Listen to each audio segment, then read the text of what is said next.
Hello, today is July 7th, 2009. We're meeting today with Mr. Frank Wilson. My name is Brad Hoops.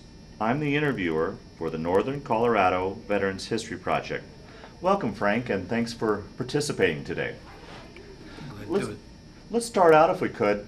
Tell us a little bit about yourself, your date of birth, where you were born, a little bit about your family. December 29th, 1924, I was born, and it was a little corner of Brooklyn, New York. And after I was a year old, I moved to New Jersey, where I was really raised up in New Jersey, Where in New Jersey? um, Bergen County, Okay. and in the town called Bergenfield. And I was not a very active person. Uh, First of all, I had a problem when I was younger with my heels. And as a result, I had to wear special shoes, double A sole and triple A heel, to protect my heels.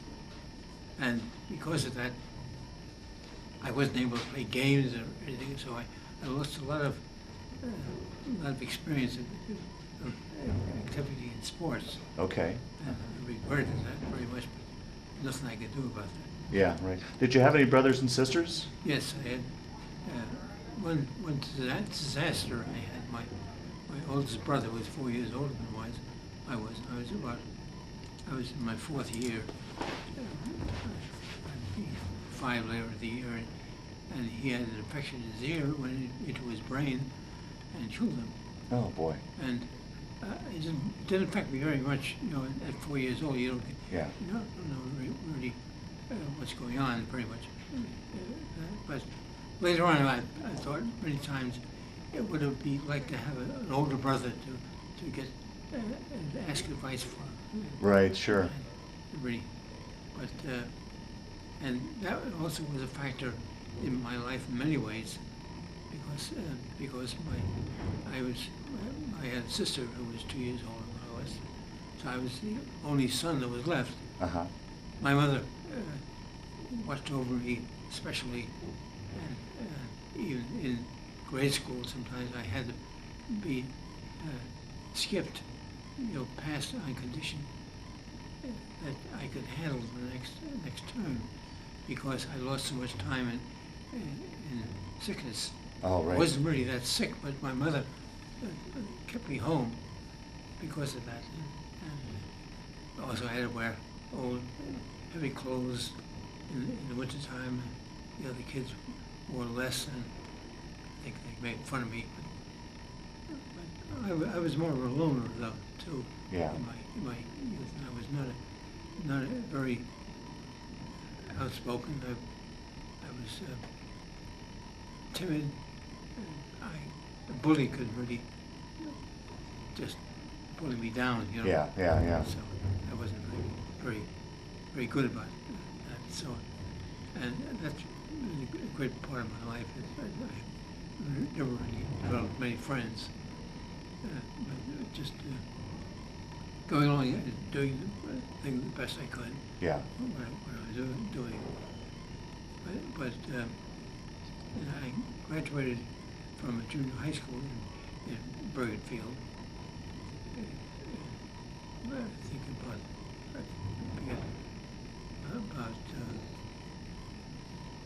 1937, something like that. Uh-huh. Okay. And we then moved back to Brooklyn. Because my father's job moved back to Brooklyn. So we had to do that. And so I entered a high school in Brooklyn, a heavily Jewish section. We liked the Jewish holidays because a few students left at the time to talk to the teacher, and it would be by ourselves. Right, yeah. That was nice. So you graduated from high school in Brooklyn then? Yes. Okay. And what did you do then after high school? Well, for a while I was I can't remember, it was a stock exchange, but not the big stock exchange. Another stock exchange, I can't remember the name.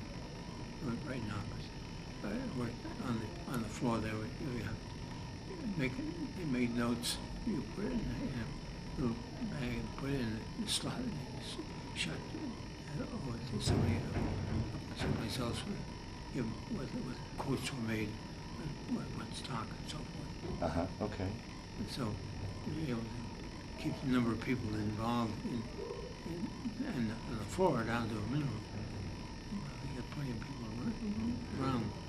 Had the stock exchange started to recover from the Depression at that point, or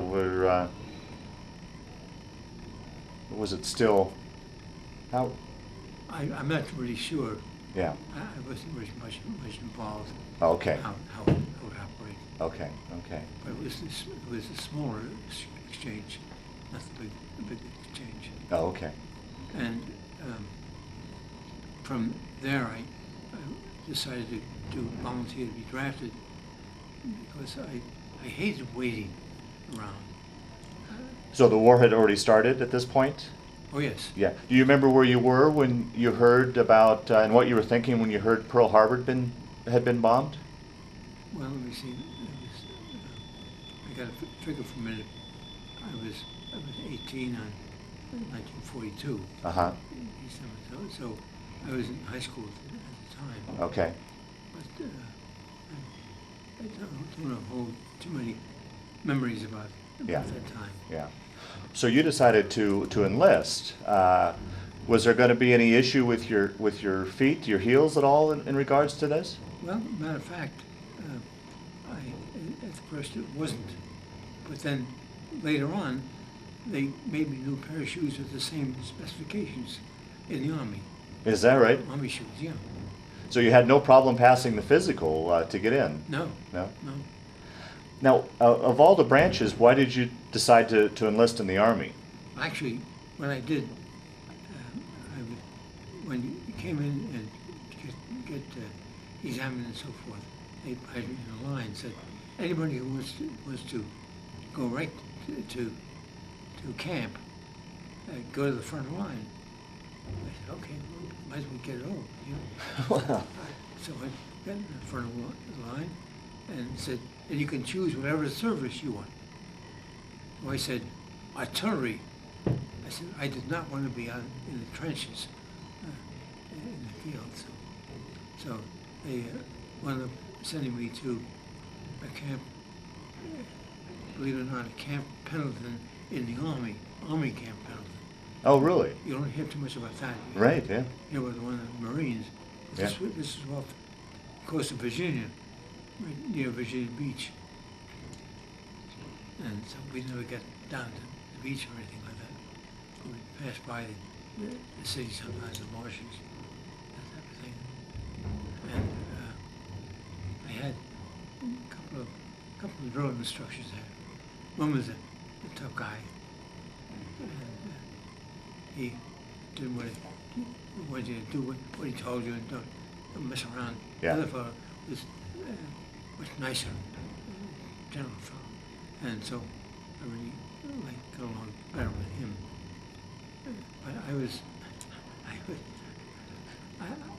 pretty young, you know. I was just over 18 when I got in there, and I had questions. Like, for instance, it started to rain. Should we put our raincoats on? And you don't do things like that. And finally he got annoyed with me. He asked me these questions. But, you know, later on in school, it was good to ask questions. Yeah. But not in the Army. Right. Well, how was that transition for you, going from, you said, from a home life where your mother was very protective, now you're in the military. How was your transition? Was it easy for you for the transition into the military for you, or how did that go for you? Oh, it was easy for me. I'm not sure how much it affected my mother or father, but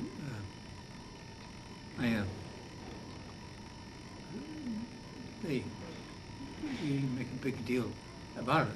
Yeah. I told them I was going. That was it. Yeah. But there was one point in the Army where my mother wrote a letter to the chaplain and asked him to take it easy on me because he was, I have never been out in the world. Right, right. By myself, and she was afraid of me. Right, right. Overprotective. Right, right. Well, how was it for you once you went off to boot camp? Did you have any sort of homesickness at all, or were you okay with that? Yeah, I didn't really have homesickness. I know when I was going to the induction center in New Jersey, I had a bunch of shots, and the first day I was just miserable with all the shots in my arms. And, but the next day I wasn't too bad. I got over the shots. Yeah. And it wasn't too bad. But basic training was pretty hard for me. You know, I wasn't used to the exercises. Sure. And type of thing. You know, not having experience in sports and so forth. Right, right. And I got in with a bunch of fellows who had been paratroopers that had been rejected from the paratroop group. Oh boy. They weren't the best kind, but they were smart guys. They would get up to the top of the roof of a building, they jump down and tumble over. And, you know, what they had to do with training for jump. But so basic was pretty hard, but you made it through? Yeah. No problem. Now, where did you go from basic training then? Yeah, I'm wearing a brace now because I had a problem, not in the Army, but I had a problem falling and hitting my head only a couple of years ago and sprained my neck. Oh boy. So I have a continuing problem with that, so keep my head straight. But anyway, we were talking about the... Yeah, we were talking about basic. So you made it through basic with no problems. Where did you go then from basic? Well, we were right there off Virginia Beach. Because they had 155 millimeter guns in places right there. Okay. So we were there to learn how to use them, how to load them, how to fire them, how to aim them, and so forth. And so I had the job of getting the distance and with the location Okay. by the gun. But that was done by the lieutenant. He told me what to put down. But it was that, and it wasn't too hard for me. But some of the guys had, you know, these big shells that had to be thrown into the gun. Right. And also powder, put in clothes and so forth. And I think that may have affected my hearing. Right, sure. Although didn't notice it so much at that time. But I was behind the gun, so when it got off, I didn't really hear a rumble, but I could see the shells going out over the ocean. Wow. We were there to protect the shoreline from any possible invasion. Right, yeah. And then after about a year and a half there, it decided, well, we're not going to be invaded, so let's break up the unit. And I wound up going to Louisiana, then Texas. And in Louisiana, I got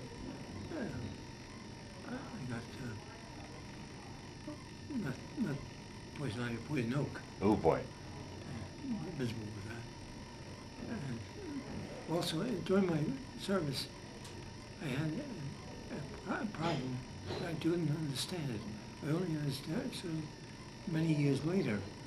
And my gallbladder was acting up, and I was having attacks in my gallbladder, and it pretty well immobilized me. I would not be able to do anything with that condition. So anyway, I got through those things. Yeah. But like I said later on, I understood what was happening at the time. I didn't really know. pretty well disabled me for a period of a day or so. And I was able to get back into things. I got my usual, time doing, working in preparing food and so forth. Uh-huh. Yeah, it's something you don't like to do, but it's something you got to do. So you moved around the country, Texas, Louisiana. How was it? Here's this New York City boy who never really traveled too far away from home, and now you're seeing all these different parts of the country. What was that, and meeting different people from parts of the country? What was that like? Well, it was good. In Texas, I really joined a new unit. It was part of the First Army, and it involved 105 millimeter cannon mounted on a tank chassis. Okay. So I was still in artillery, and with that, they still had guided me along what my desire was, and we were prepared. We moved back to the East Coast and took one of those boats. I forget what they call them. The boats that they put them together quickly. Oh, the Liberty ships? Liberty ships. Uh-huh. And that was quite an experience going across the ocean. Yeah, talk about that. I've heard so many stories about those crossings. What was that like for you? Well, it was quite part of it was not too good, because it started out, our unit was responsible for doing guard duty. And we had to get somebody up on the deck, guard duty, and the others down below. And when the ones that, I think it's 1 hour on, 2 hours off, something like that. And it was really tough on many of the guys. They got sick. I didn't really get sick. Never got seasick, huh? Never Yeah. got sick. Huh. I don't know why. But anyway, I was glad that was and on one of the days after that, during the coursing, Mike came up to me. He said he was from the chaplain's office. And he wanted to ask questions. And he said, "Is there anything problem that you have?" I said, "Well, our group is having a tough experience guard duty and down below and getting seasick, and it's very tough. And we continue to do this. Next day we were off guard duty. Oh, is that right? Yeah. And I think the company commander sort of gave me a dirty look, I think. But we did some kitchen work and things like that. But at least we didn't have trouble time guard duty. You're right. What were conditions like on the ship? It looked like they would just pack those ships just full of men. You have what were sleeping conditions like? How was the food? What would you do in your free time? Wasn't much to do in your free time. Yeah. Well, look outside at the ocean. You didn't see any submarines or anything like that. But we made it all right. So that was the main thing. Right. We didn't get torpedoed or anything. Right. Right. Like that. So where did you land then? We landed in England. England. Okay. And we were there for a while. And you get very impressed with England at the time. But, then we moved into France, and we got on the shore, and because this Frenchman came along, and the company commander says, you're taking French in high school, can you talk to them? Well, they didn't tell you conversational. Right. Yeah. And I said, I just couldn't. Well, there was a Canadian in our group, and he spoke good French, so he did the interpreting.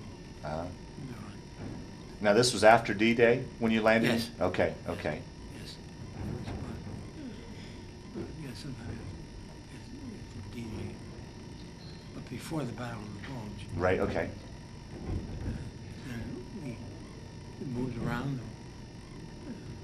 Some of these little villages were all destroyed. It was a mess. One of the places I found maybe it's in Germany, I found a knife, wicked-looking knife. I had a scabbard for it, and I kept it as a souvenir. Is that right, yeah? I don't have it, but my daughter has Uh-huh. has the. Some of my sons have been looking at it. It's a wicked thing, but you don't have anything like that around here. Somebody might get a hold of it, start damaging people. Right, right, right. So from France, then you guys moved on? Well, we went into Luxembourg, Uh-huh. and in Luxembourg is when the Battle of the Bulge was happening. We were quite a ways away from it. We were disturbed by what we heard was going on. And we had no part of it. I grew, never fired a shot in anger at anybody. As a matter of fact, never fired the 105mm gun on the tank chassis. Oh, is that right? Yeah. Did have us handling machine guns on the chassis. You're talking about you're in Luxembourg and. Yeah, and the thing that made an impression on me, but that this was the war, was that we were in a bivouac to the house, and just before you get into the house, there was this log on the front of before you entered into this stuff, and I eventually found out it's not a log. It was a dead German soldier. Oh, is that right?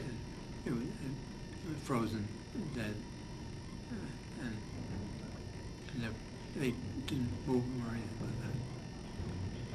So he was just there. And it's a good thing nothing happened to us, because in that house they had a Loveland tank,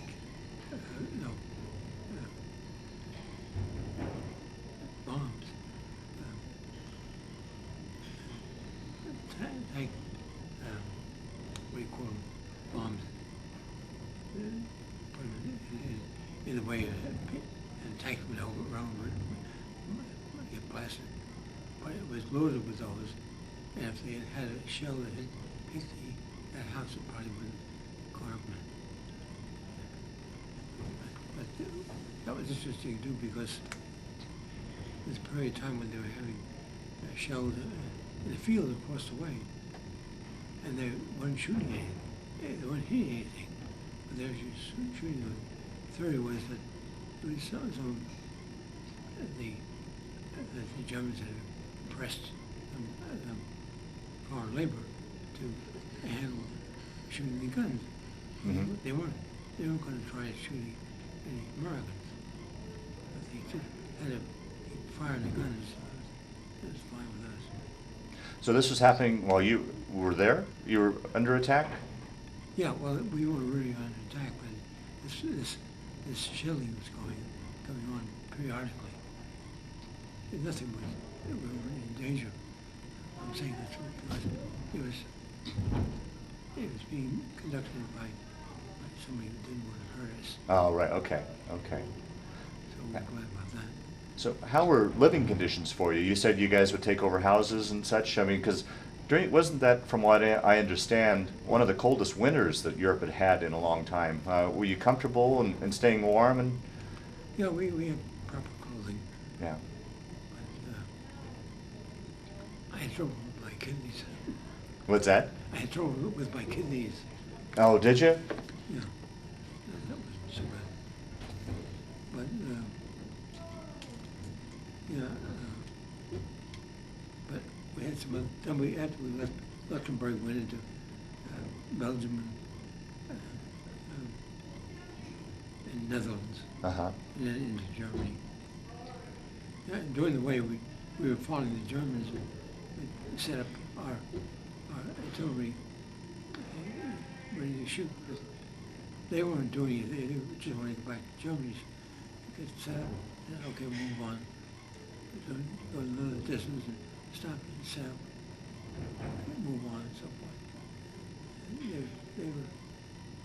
They wanted to get home, Yeah. and that was fine with us. Yeah. How long would it take you to set up a battery when you guys would set up?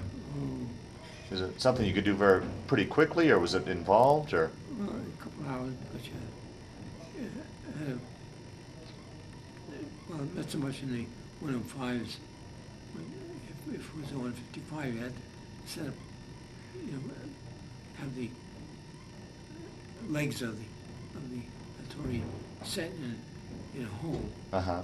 So when the shot came, it would be hold steady. But being on a tank chassis, you can move around. Oh, okay. Okay. What was the scenery like as you kept moving forward? Could you describe what was there a lot of damage to the villages and such? Do you remember? Well, in Belgium, I think it was, we met a young fellow who spoke good English, and the houses there were very nice. Hadn't really been damaged very much, and they got out there during the day. They cleaned out the streets, the people themselves. So it kept the place looking very nice. And as you moved into Germany, did you find more and more destruction and damage? Oh yeah. Yeah.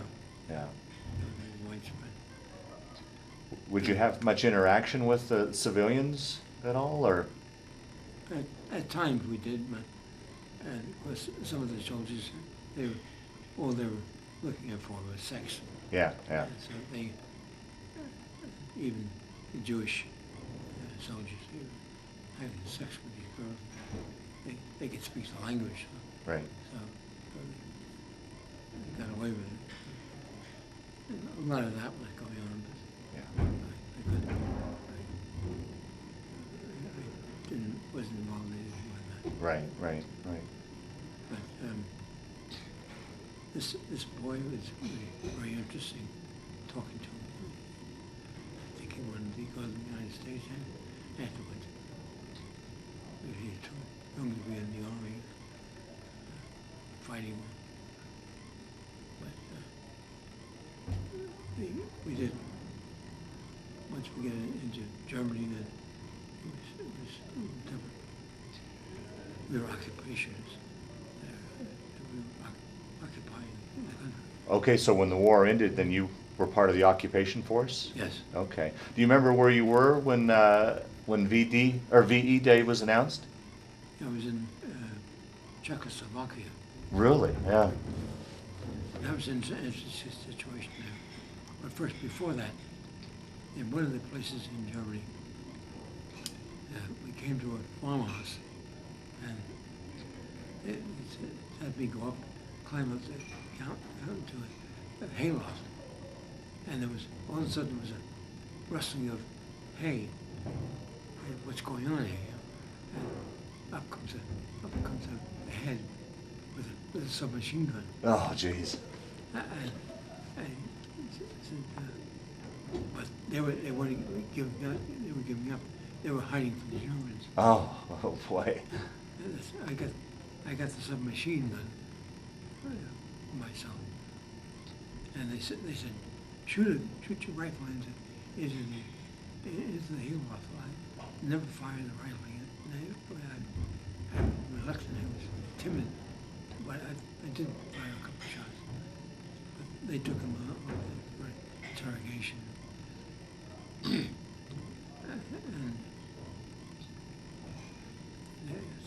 So you guys have went all the way into Czechoslovakia then. Started in France and went all the way to Czechoslovakia.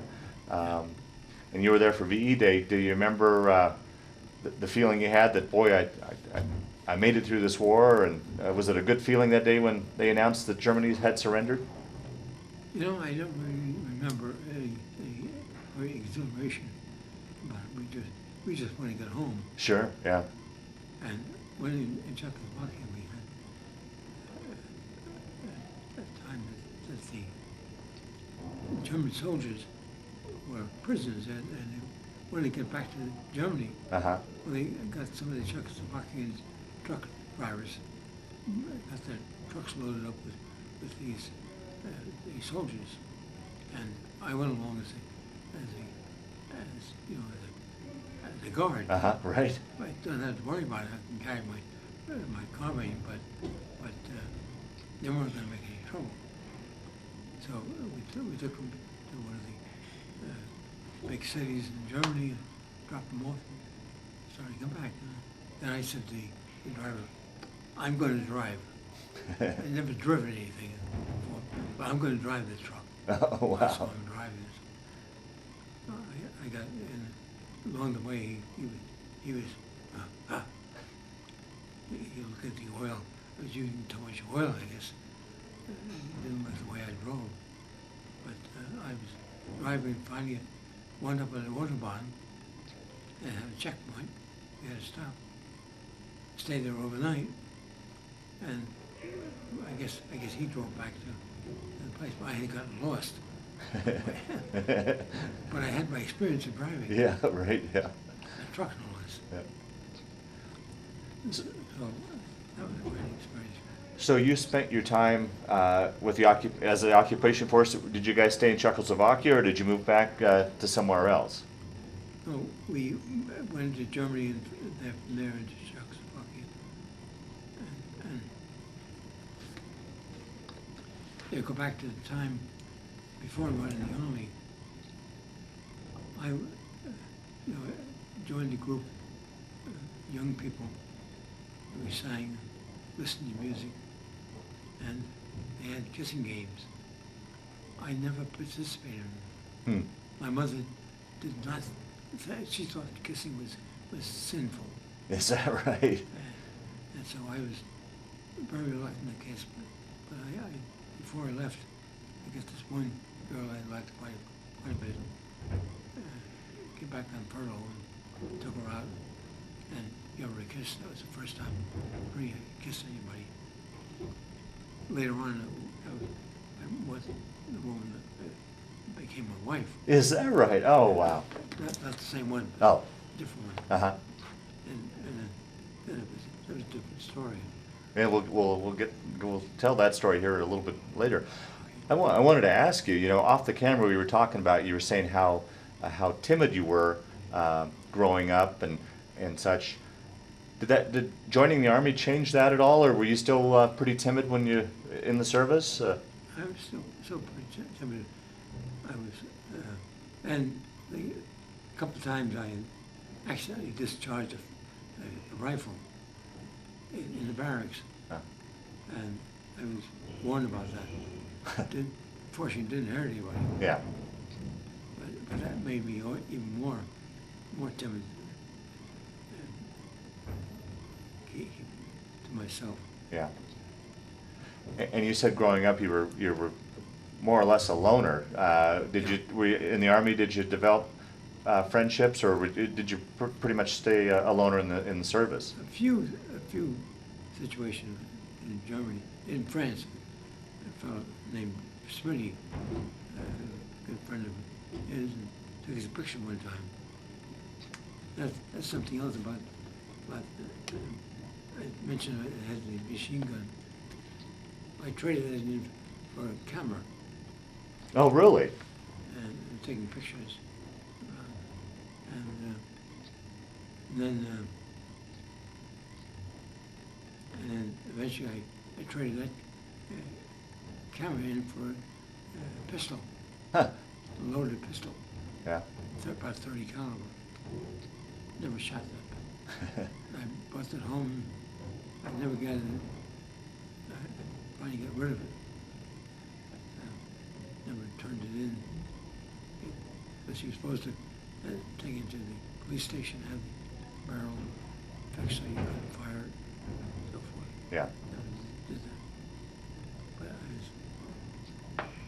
I was, Roughly, how long were you then in the occupation forces after the war ended before you came back home? it was several months. Yeah. And During that time, I met some fellows that their responsibility was go around, all around the places, trying to find special pictures and treasures that had been taken by the Germans. oh, right, yeah. And hidden in caves and so forth. And they, their job was to get the stuff out of there and reclaim them and get back into where they belonged. And that was interesting, Oh, I'll bet.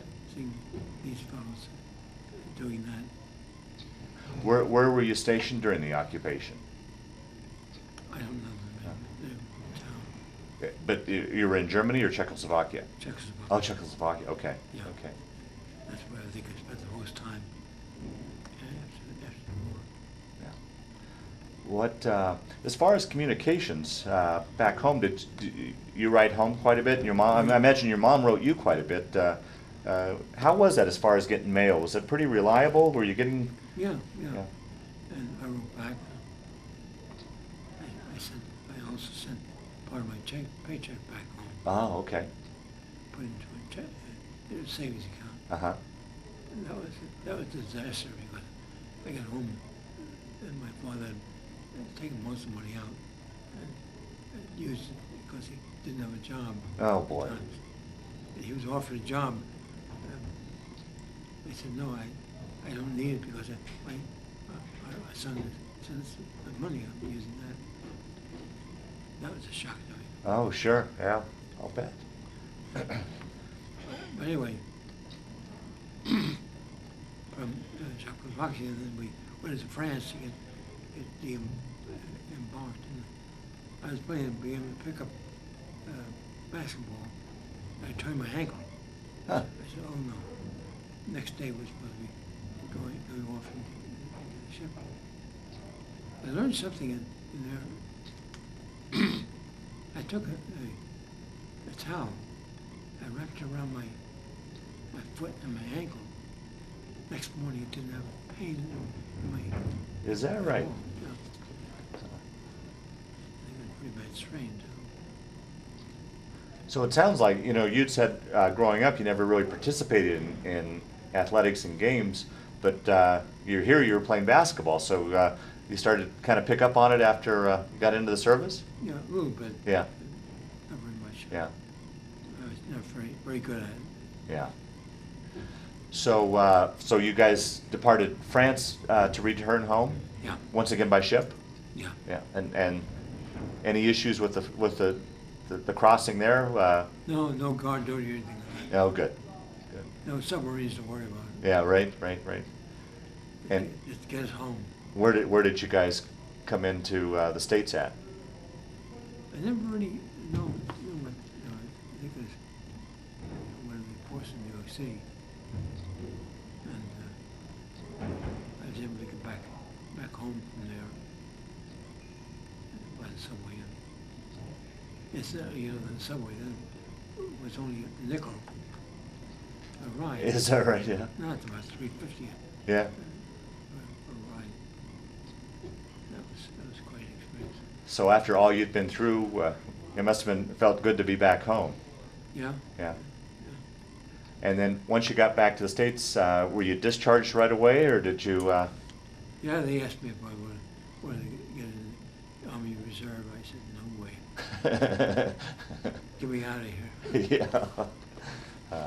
So you were discharged and went back to your folks, or where did you go after your discharge? Went back home with my folks in Brooklyn. Uh-huh.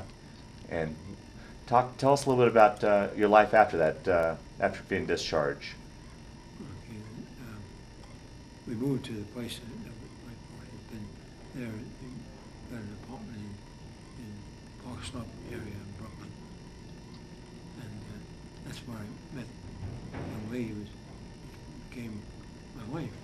Now tell that story, how that happened. Well, she was only about 15 when I started going with her. And here I was 6 years old, and I was 21 years old, and an army veteran out of the army. Uh-huh. And that was a funny experience when before I was discharged, I came home in furlough, and I attended a young people's service Uh-huh. after the reunion. They had a contest that pianists would play just a few bars of some music. You're supposed to tell what the name of the hymn was. Okay, right, uh-huh. And two people got 100%. My girlfriend and me. Oh, is that right? And I copied everything. And she had a girlfriend that wanted her to move over so I could sit next to her, but she said, no way. Developed quite a relationship with her. So, then after the army, I was looking about what to do.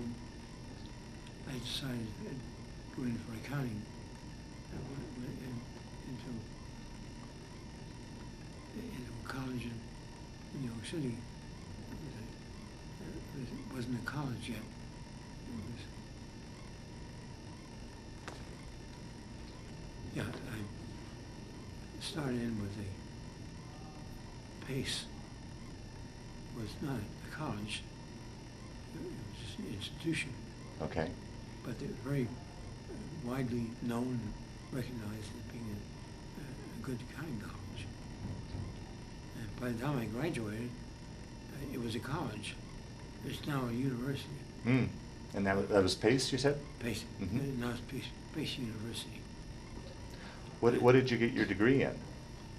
Bachelor's of Accounting, Accounting? BBA. Uh-huh, okay. Later on, I went to one of the City of New York colleges and earned a master's degree, MBA. Oh, wow. Master's of Administration.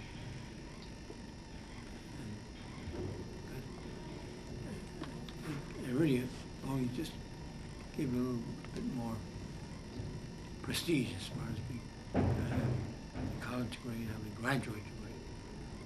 It didn't really use that much, but I did eventually join the bank, Manufacturers Hannah Trust Company, which had just merged. Two banks had just merged shortly before that. Manufacturers Trust and Hannah Bank. And so it became Manufacturers Hannah Bank. And the government was all upset about it because they didn't want, they wanted them to dissolve, but they had already merged the books and frustrated the government. And so it became, eventually I became the vice president in that bank. Oh, right. So you had your career was in banking then? Yeah. Okay. But I wound up to PACE college as under the GI Bill. Okay, uh-huh, uh-huh. That was very helpful. Yeah, oh, sure. And one time when I got we moved, we got into a house after I was married. I was able to get a GI what you call it? GI loan. So you used the GI Bill to purchase your house as well? Yeah. Uh-huh. And very good little rate. But you better you could get any other bank at the time. How long did you and your wife date before you finally married? About 2 years. Yeah.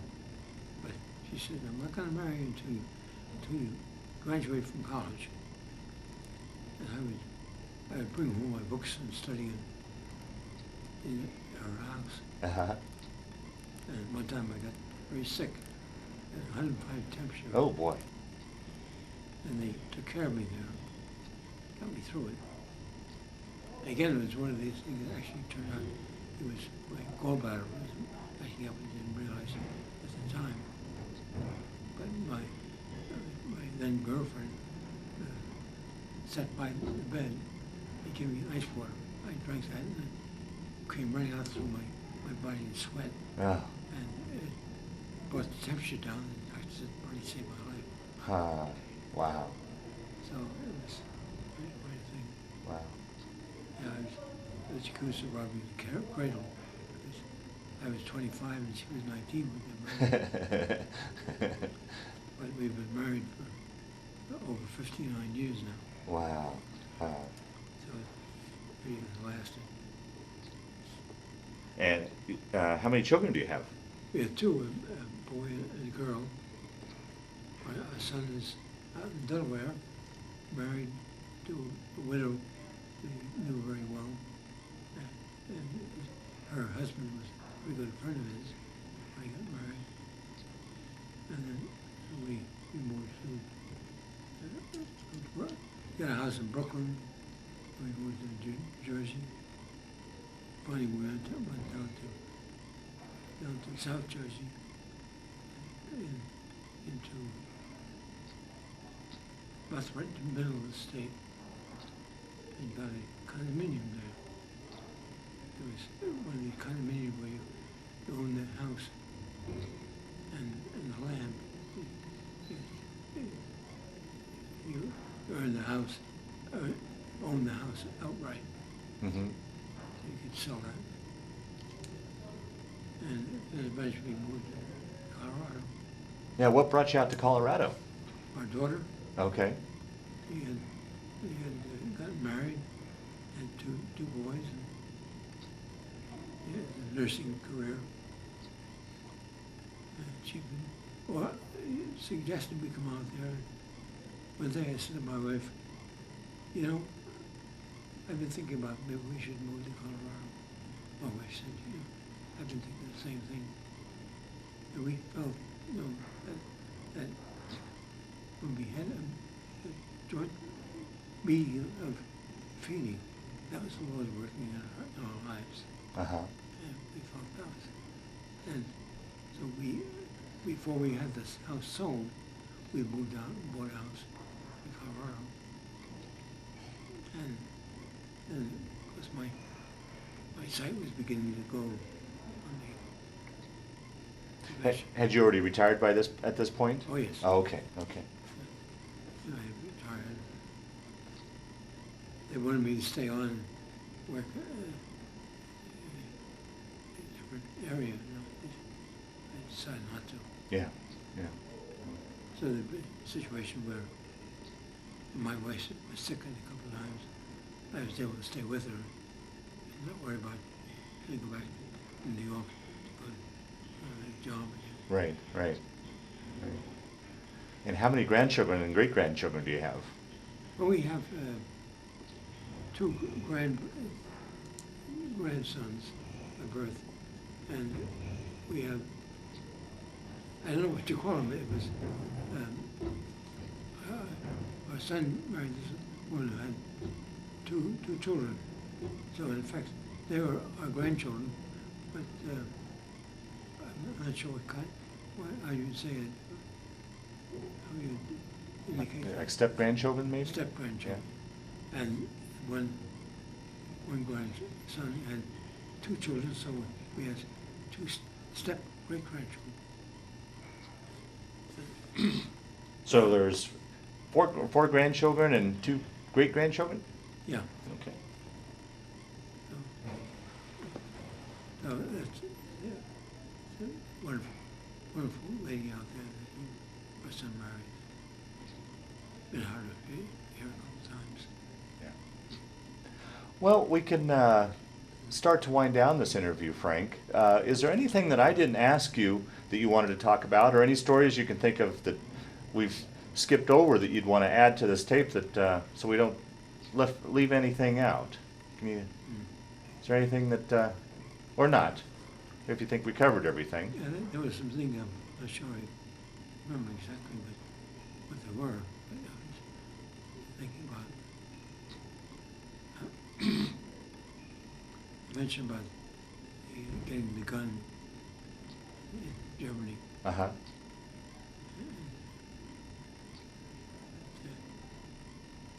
Wasn't very much. But I mean, if I graduated from college, got the master's degree eventually in banking. Yeah. In 1984, I retired. Have you ever had the chance to go back to Europe, to any of the places that you were stationed or went through during the war? No. No. No. My wife has thought about, her father was born in England. Uh-huh. My mother was born in Austria. He thought about going back there, but her parents were not interested in going back and seeing anybody. And of course, my parents, both my parents were born in Sweden. Oh, is that right? Yeah. Yeah, so it was svenska pojke, Swedish boy. Ah. So you're a first generation, your folks were immigrants from Sweden, so you were a first generation American then? That's right. Yeah. Yeah. Born here. Yeah.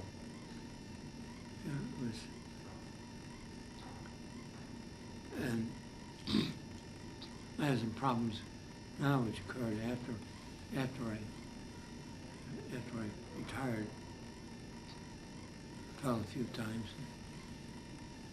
The first time was fell in the bathroom bedroom Mm. and hit my head on a immovable object in my dresser. Oh, boy.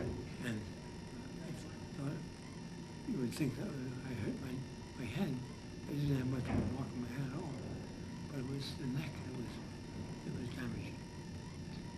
And that was a couple years ago, huh? Yes. Yeah. Matter of fact, it happened on April Fool's Day, Oh, is that right? 2007. Ah. So I've been going down a little bit as time goes past. Yeah. But I'm thrilled with the idea of going out in September on the honor flight. Oh, you're going to go on that flight in September? Yes. Oh, it's a wonderful trip. Yeah. To Washington, D.C. Right? Yeah. Looking forward to that. Oh, very much, yeah. You'll very much enjoy that. How do you think, Frank, how did that period of time when you were in the service in the war, do you think that it played a part in your life, affected your life, changed your life at all, or was it just simply a chapter of your life that you went through? How do you answer that? I think it was more or less just a chapter of my life. Yeah. It didn't affect me that much. I told you I was timid. Right. Well, my rank indicates I was a private first class for almost 3 years. Uh-huh. So I never got further than that. I feel honored that I can go this flight with one of the fellows from here is going. Also, when he was a major in flying an aircraft. And so I didn't have that experience. Yeah. Do you think, did the Army help you come out of your timidness at all, or do you think you stayed timid through your whole Army career? I think I pretty well stayed timid Yeah. through the career. Yeah. I'm still somewhat timid now, but Right. I do have a pretty strong voice at times. Sometimes I'm frightened of my wife. I don't want to do that, but well, that's because we met in church, we went in the choir together, we sang together. Yeah. You're gonna meet somebody that's a good place to meet. Well, Frank, I want to thank you for sitting down today to tell your story. But more importantly, I want to thank you for your service to our country.